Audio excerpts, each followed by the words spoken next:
Following the North Shore Navigators' 5-4 win in the deciding game of the New England Collegiate Baseball League is Pete Delani, the general manager. Pete, congratulations. Thanks a lot. I appreciate it, Tim. Hard-fought series, season that started out kind of slow. You got on a roll, and you used that momentum to carry you through. Yeah, well, we started out slow, but we had a lot of guys who were, still in the college, super regionals, college World Series. So we knew once we got everybody in, we were going to be, we'd be all right. And really, more than anything, it's just Jeff and the coaching staff did a phenomenal job, and we got a great group of kids who, they work hard. But honestly, we have 3 rules: be a good teammate, be on time, and be respectful of the organization. And every kid we had in here is a great kid, and they like each other. So when you get kids who work hard and they like each other and they pull for each other, it's just very satisfying for them. The team, once it did get back together again, appeared to mesh very, very quickly. It went from 0-6 to 8-8 very, very quickly. Yep. And these kids are used to going into a foreign situation, away from home, encountering teammates from around the country because they're all at major colleges. They're all scattered from all over. And, as you heard the kids come through for the first time in the lineup, you find out where they're from and some of the colleges that they play for. And so that acclimation has to be an adjustment that gets shorter as these kids get older. Yeah, sure. There's a lot of adjustments. There's the adjustment to the wood bat. There's the adjustment to playing every day like a pro schedule.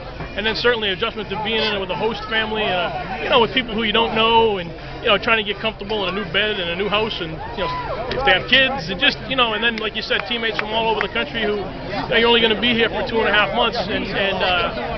So there's a lot going on there, and really they did a phenomenal job. And the series was a well-played series. And tonight, you couldn't ask for a better, and I mentioned this to Jeff earlier, you couldn't ask for a better deciding game. Oh, no. This was just a great baseball game. Their center fielder had you talk about a ESPN web gem. Absolute phenomenal catch that saves a run. And then in the top of the ninth there, Jack, barehanded play and throw to first. Just well played, well pitched. Just a great game. And I know it sounds cliche, but it's the type of game. It's a shame one team has to walk out of here with a loss. And certainly that's the best team that we played all year. We thought it was the best hitting team we faced all year, and hats off to them. Well, they certainly swung the bats very effectively early in the game. Yeah, they did. They got out of the gate pretty quick, and it was a credit to Nolan Core, the pitcher, not letting it get away from him. Which it could have.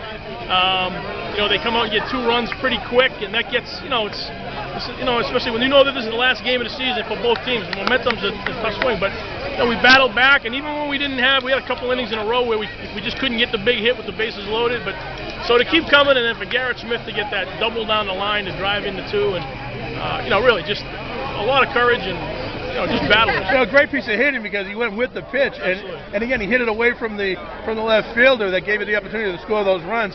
And early on, as I'm watching it from up on top, I'm thinking, boy, they're going to regret squandering those early opportunities of not being able to put this team away. Yeah. I'm sure they had that feeling in the dugout a little bit, like don't leave them hanging around. And that's where I said, Nolan did a great job. He battled, and he was painting the corners, and he kept us in the ball game. And even when we went ahead, and then they tied it and went ahead, and we still had the fortitude to come back, which these guys have done all year long. We've had a ton of 1-run games, and really, it's just a great group of guys.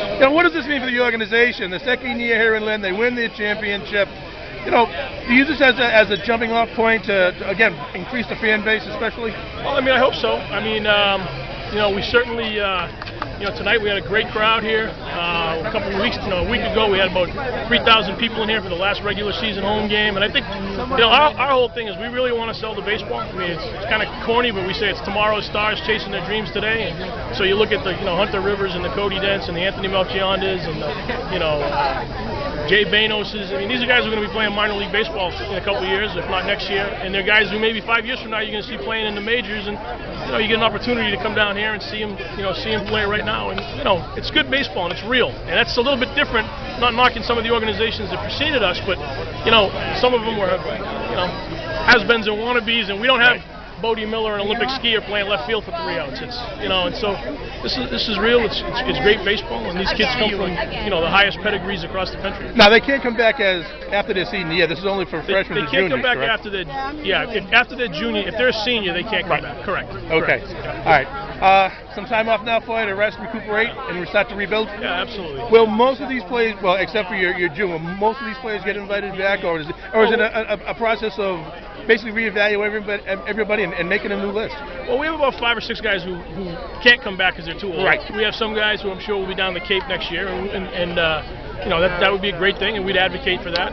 They all know that we want them back, but we also want what's best for them, and so if somebody's got an opportunity to go down and play on the Cape, we absolutely would respect that. But we also know that this is a great league, and the Steven Strasburgs and the Joe Nathans of the world have been here, and so we certainly hope that we get a core group of these guys back. But wherever they go, we'll do our best to help them advance to the next level. Because truthfully, there's nowhere in our objectives to win the NECBL championship. We got 3 objectives: get them back to campus healthy, get them back further along, better developed, and put them in a professional environment where they can enhance their skills.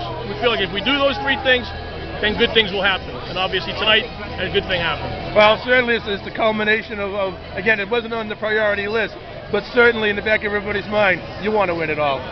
Oh yeah, I mean, sure, once you get between the lines. But like one of the things we tell the guys from day one here is, if you come in from college and your college coach told you to work on a slider because you need it as a 3rd pitch, work on it. And if it cost us a game or it cost us 3 runs in an inning, that's what we're here for. It's player development. And certainly when you get into this stage, that changes a little bit. And obviously you don't want to win it. I'm not downplaying that. Right. But we try to keep those objectives and priorities first and foremost. All right, that's Pete Delani, the general manager of the North Shore Navigators. Pete, thanks for all your time this year. Thank you, I appreciate it. Thank you, buddy. Peter, how many people